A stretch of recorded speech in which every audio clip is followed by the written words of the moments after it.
Selanjutnya kita akan terus belajar kebenaran.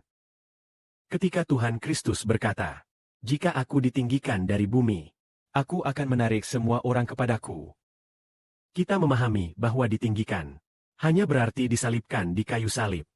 Maka setelah Tuhan kita disalibkan, apakah ia benar-benar menarik juga bangsa-bangsa non-Yahudi untuk datang mengikutinya? Memang benar, semua yang ditentukan sebelumnya oleh Bapa untuk diselamatkan.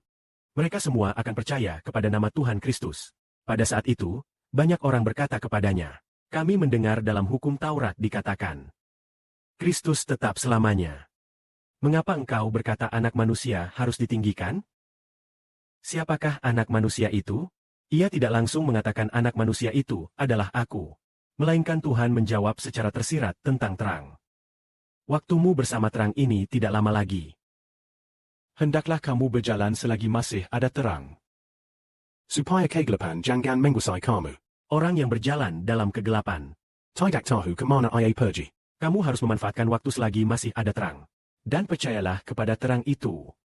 Maka kamu akan menjadi anak-anak terang. Kita tahu bahwa terang di sini merujuk pada Tuhan Yesus.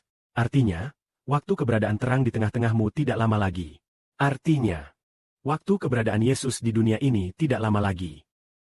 Lalu ia berkata lagi, hendaklah kamu berjalan selagi masih ada terang, supaya kegelapan jangan menguasai kamu.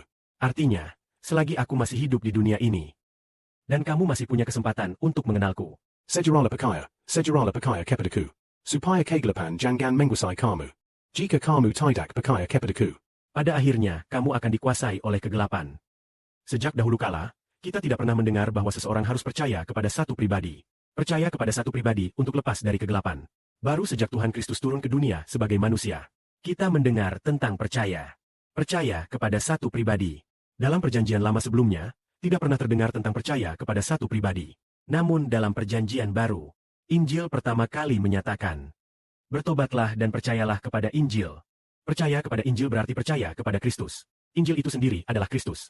Bagaimana mungkin kita cukup hanya percaya kepada satu pribadi? Apakah dengan percaya kepada satu pribadi kita tidak lagi menyembah berhala? Apakah dengan percaya kepada satu pribadi kita tidak lagi berbuat dosa? Apakah dengan percaya kepada satu pribadi kita menjadi orang yang kudus dan mulia?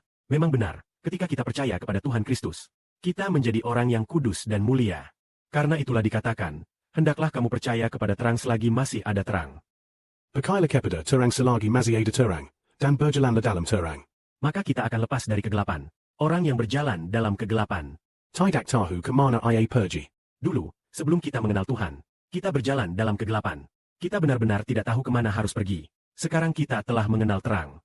Kita tahu bahwa kita harus kembali ke rumah Bapa dan berdiri tegak di atas lautan kaca. Berdiri di hadapan Allah.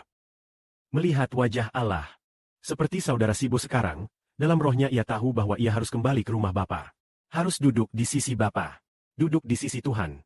Memiliki kerinduan seperti ini. Karena ia telah memiliki terang. Memiliki terang Bapa dan terang Tuhan Kristus di dalam dirinya. Karena itu, kita harus percaya kepada terang. Kita akan berjalan dalam terang. Dan akhirnya menjadi anak-anak terang. Sejak dahulu kala kita memang tidak pernah mendengar bahwa dengan percaya kepada terang kita akan menjadi anak-anak terang.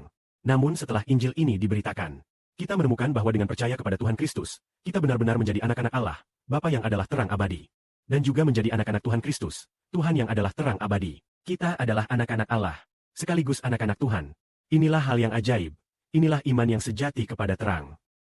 Cahaya mampu menempatkan terang kehidupan di dalam diri kita, sehingga kita menjadi anak-anak terang. Biarlah kemuliaan diberikan kepada Bapa, Tuhan. Amin.